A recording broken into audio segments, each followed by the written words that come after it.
Matthew 9. And getting into a boat, he crossed over, and came to his own city.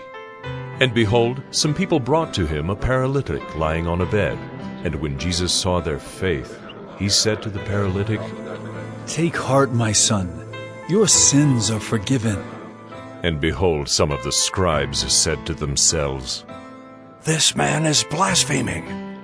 But Jesus, knowing their thoughts, said, Why do you think evil in your hearts? For which is easier to say, "Your sins are forgiven," or to say, "Rise and walk"? But that you may know that the Son of Man has authority on earth to forgive sins. He then said to the paralytic, Rise, pick up your bed, and go home. And he rose and went home.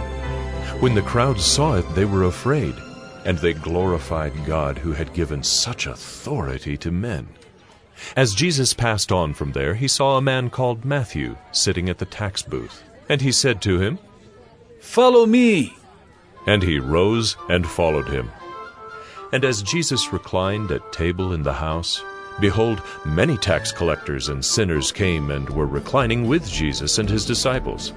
And when the Pharisees saw this, they said to his disciples, Why does your teacher eat with tax collectors and sinners?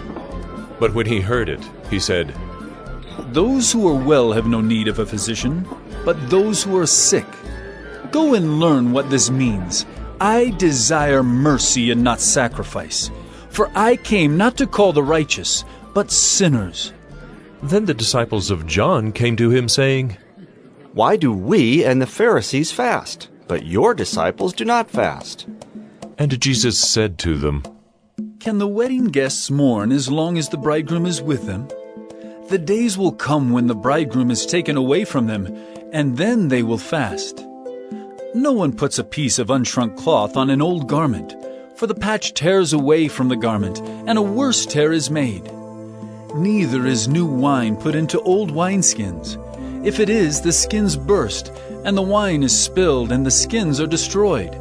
But new wine is put into fresh wineskins, and so both are preserved.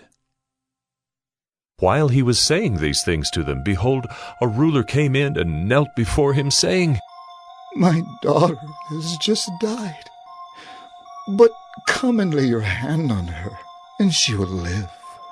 And Jesus rose and followed him with his disciples.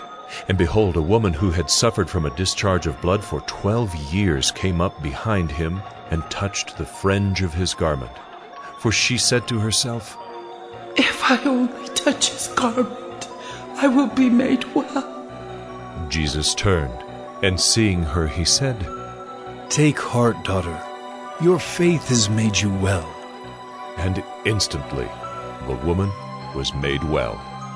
And when Jesus came to the ruler's house and saw the flute players and the crowd making a commotion, he said, Go away, for the girl is not dead, but sleeping.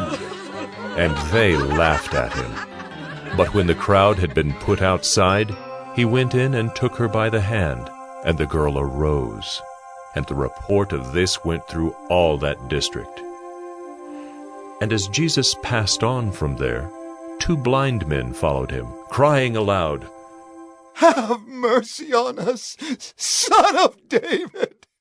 When he entered the house, the blind men came to him. And Jesus said to them, Do you believe that I am able to do this? They said to him, Yes, Lord. Then he touched their eyes, saying, According to your faith, be it done to you. And their eyes were opened. And Jesus sternly warned them. See that no one knows about it. But they went away and spread his fame through all that district. As they were going away, behold, a demon-oppressed man who was mute was brought to him. And when the demon had been cast out, the mute man spoke, and the crowds marveled, saying, Never was anything like this seen in Israel. But the Pharisees said, He casts out demons by the prince of demons.